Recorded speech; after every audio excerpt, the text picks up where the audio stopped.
আচ্ছা, জামাতের পাশাপাশি এনসিপি একই কথা বলছে। পিআর পদ্ধতি একটি নতুন পদ্ধতি, এর জন্য অনেকটা মতভেদ দেখা যাচ্ছে। জাতীয় পার্টির সাথে আপনার গণপরিষদের যে সমস্যাটা হচ্ছে গত 2 দিন ধরে।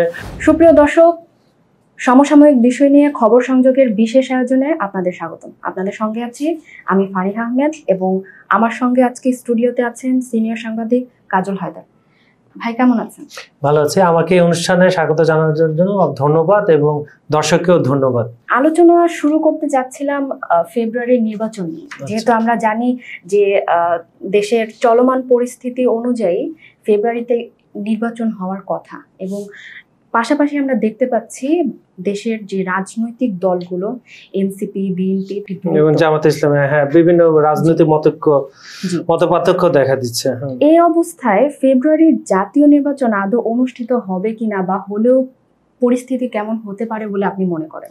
আচ্ছা, এখন সারা দেশে একটা নির্বাচনের ভাব আছে, সেটা হচ্ছে আপনার সারা দেশে আমি বলবো না, ডাকসু নির্বাচন মাসে অনুষ্ঠিত হবে, এই মাসেই। আপনার যেটা হচ্ছে একটা নির্বাচনী মেসেজ আসবে নির্বাচনে, জাতীয় নির্বাচনে কেমন হবে, কারণ এই অন্তর্বর্তী সরকারের প্রথম নির্বাচন ডাকসু নির্বাচন, যদিও যেটা স্বার্থ সংগঠনের একটা নির্দিষ্ট। তো জাতীয় সংসদের দিকে যদি তাকায়, নির্বাচন ফেব্রুয়ারি প্রথম সপ্তাহে হওয়ার কথা। আপনি জানেন, দর্শক মণ্ডলী আপনারা ভালো করে জানেন যে গত পরশুদিন প্রধান উপদেষ্টার সঙ্গে বাংলাদেশের প্রধান 3 রাজনৈতিক দল বিএনপি, জামায়াত এবং এনসিপি তারা বৈঠক করেছেন। বৈঠকে শেষে একে একে বিএনপি যখন মির্জা ফখরুল ইসলাম বেরিয়ে সাংবাদিকদের কথা বললেন, উনি বললেন যে প্রধান উপদেষ্টা আমাদের আশ্বস্ত করেছেন যে ফেব্রুয়ারি প্রথম সপ্তাহে নির্বাচন হবে, এটাতে আমরা খুশি।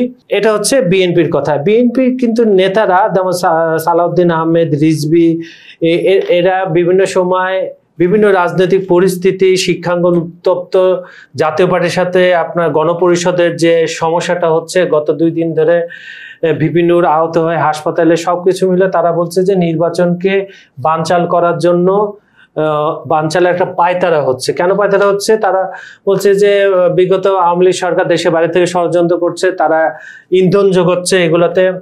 আবার তারা বিএনপি সরাসরি জামাত এনসিপির কথাও বলছে যে তারা একটা পিআর পদ্ধতি নামে অদ্ভুত পদ্ধতি চালু করে নির্বাচনকে পেছানোর করছে। তা প্রধান উপদেষ্টার সাথে বৈঠকের পরে প্রথম বৈঠকটা হয় এনসিপির সাথে। এনসিপি এর মুখপাত্র সাংবাদিকদের বলেন যে পিআর পদ্ধতি এবং আপনার জুলাই হত্যাকাণ্ড, এগুলো বিচার সংস্কার না হওয়া পর্যন্ত বাংলাদেশে নির্বাচন হলে সেটা গ্রহণযোগ্য হবে না। তারপরে জামাত ইসলামী একই কথা বলে। জামাত ইসলামী সরাসরি অন্তর্বর্তী সরকারকে বলে যে দেশে যে পরিস্থিতি আপনারা সামাল দিতে পারছেন না, এই অবস্থায় নির্বাচন কিভাবে দিবেন, আপনারা একটা পদ্ধতি ঠিক করেন, পিআর পদ্ধতিটা ভালো পদ্ধতি সবাই চাচ্ছে, মানে সংস্কারটা করেন। পিআর পদ্ধতি একটি নতুন পদ্ধতি, এর জন্য অনেকটা মতভেদ দেখা যাচ্ছে। হ্যাঁ, পিআর পদ্ধতিতে আমি পরে আসতেছি। পরে আজকে আবার 7টা রাজনৈতিক দল, বাকি 7টা রাজনৈতিক দল, রাজনৈতিক দল তো প্রচুর, আপনার বাম দলের গুলোর সাথে প্রধান উপদেষ্টা বসবে।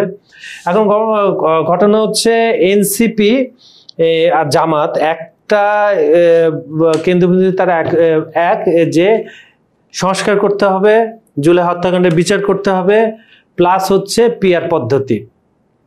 পিআর পদ্ধতিটা কি এখন প্রশ্ন আপনি করতে পারেন, হয়তো বা আমাকে করবেন, আমি আগে বলে দিচ্ছি, তাহলে পরে আসে। আচ্ছা, পিআর পদ্ধতিটা কেন এত আলোচনা? পিআর পদ্ধতি এমন একটা নির্বাচন, এটা আমাদের দেশে আগে অনুষ্ঠিত হয়নি। আমাদের দেশে কি হয়েছে যে আপনি নির্বাচনে দাঁড়িয়েছেন, এলাকা থেকে পাশ করেছেন, আপনার ধরেন ঢাকা 2 থেকে আপনি দাঁড়িয়েছেন, আপনি বিপুল ভোটে পাশ করেছেন, আপনি সংসদে গিয়েছেন সরাসরি।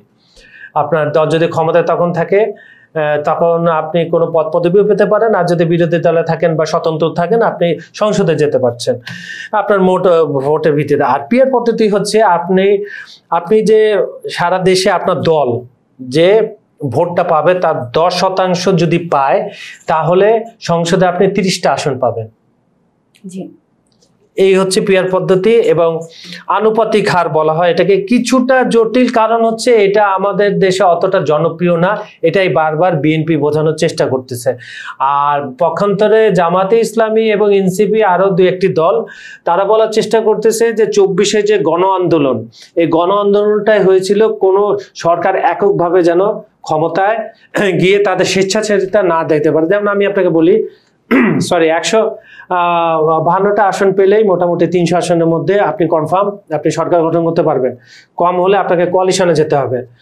কিন্তু বিগত নির্বাচনগুলোতে দেখা গেছে হয় বিএনপি নাহলে আওয়ামী লীগ অনেক সময় 200 আসন পেয়ে একচ্ছত্র আধিপত্য নিয়ে তাদের ইচ্ছা মতো সংসদে বিল পাশ করেছে, এবং আপনার একটা পাওয়ার থাকে বিরোধী দলে, তখন কোনো পাওয়ার বলতে থাকে না সংসদে যে বিরোধী দল।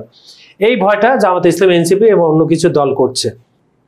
আর পিআর পদ্ধতি হলে মনে করেন একটা কোয়ালিশনের মতো হবে, কোয়ালিশন সরকার, কিন্তু বিএনপি বলছে সেটা হবে দোদুল্যমান একটা পার্লামেন্টের মতো পাকিস্তানে যেটা হয়ে থাকে, এবং যে কোনো সময় সরকারের প্রতি অনাস্থা আসবে। দেশ যে 5 বছরের জন্য বলা, 5 বছরের তো সময় থাকে একটা নির্বাচিত সরকার, সেটা হবে না। এই জন্য বিএনপি সবসময় পিআর পদ্ধতির বিরুদ্ধে কথা বলতে আসছে।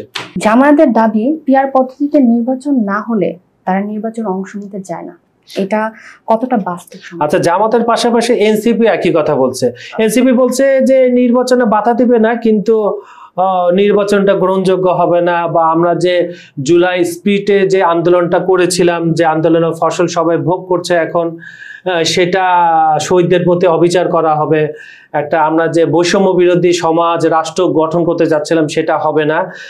জামাতও একই কথা বলছে যে সরকার তখন স্বৈরাচার হয়ে যাবে, 200 বা তার বেশি একা যদি কোনো দেশ চালায়, এই পদ্ধতিতে আমরা যেতে চাই না।